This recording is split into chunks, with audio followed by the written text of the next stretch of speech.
বাঙালি জাতির ঐতিহ্য যেমন আছে, সংগ্রামের ইতিহাস যেমন আছে, এই জাতির ষড়যন্ত্রের ইতিহাসও কিন্তু আছে।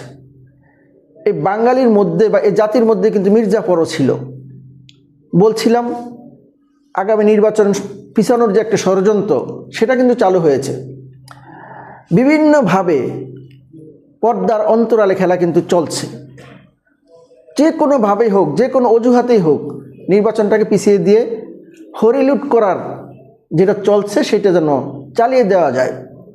এবং ইস্যুটা কি নিয়ে আসা হয়েছে আপনারা দর্শক মণ্ডলী খেয়াল করুন। বেগম খালেদা জিয়ার অসুস্থতার ইস্যুটাকে পুঁজি করে একটি রাজনৈতিক দল বা একাধিক রাজনৈতিক দল চেষ্টা করছে যাতে নির্বাচনটাকে পিছানো যায়। আর ফেব্রুয়ারি থেকে পিছানো গেলে তো তাদের অন্যান্য ইস্যু চলে আসবে, সেখানে রোজা চলে আসবে। অর্থাৎ একটি পায়তারা কিন্তু চলছে। বলছিলাম এনসিপির কথা। এনসিপির প্রধান নাহিদ ইসলাম তিনি দাবি করেছেন এই পরিস্থিতিতে যেন নির্বাচনের তফসিল পিছিয়ে দেওয়া হয়। কেন নির্বাচন পিছাতে হবে কেন? কারণ নির্বাচন পিছানোর সাথে, নির্বাচন হওয়ার সাথে এদেশের স্বাধীনতা সার্বভৌমত্বের বিষয়টি অঙ্গাঙ্গিভাবে জড়িত।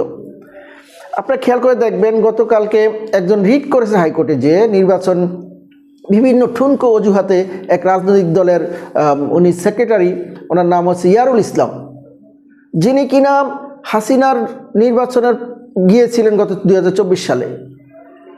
এই রাজনৈতিক দল এখন এসে এই সুযোগে এই ডামাডোলের মধ্যে হাসিনার পারপাস আবার সার্ভ করতেছে। এই হাসিনার পারপাস সার্ভ করার মতো এই যে এই সমস্ত রাজনৈতিক দল এখনো সক্রিয় আছে, ওদেরকে প্রতিরোধ করা উচিত। দেশপ্রেমিক জনগণকে ওদেরকে প্রতিরোধ করা উচিত। এর মধ্যেও মানে ঘর পোড়ার মধ্যে আলু পোড়া দেওয়ার জন্য ওরা ব্যস্ত। আমাদেরকে সতর্ক থাকতে হবে। দেশনেত্রী বেগম খালেদা জিয়ার জন্য যেমন দোয়া করব, উনি সুস্থ হয়ে উঠবেন, ইনশাল্লাহ উনি সুস্থ হয়ে উঠবেন। ওনার শারীরিক অবস্থা আর বেশি হয় নাই, আর বেশি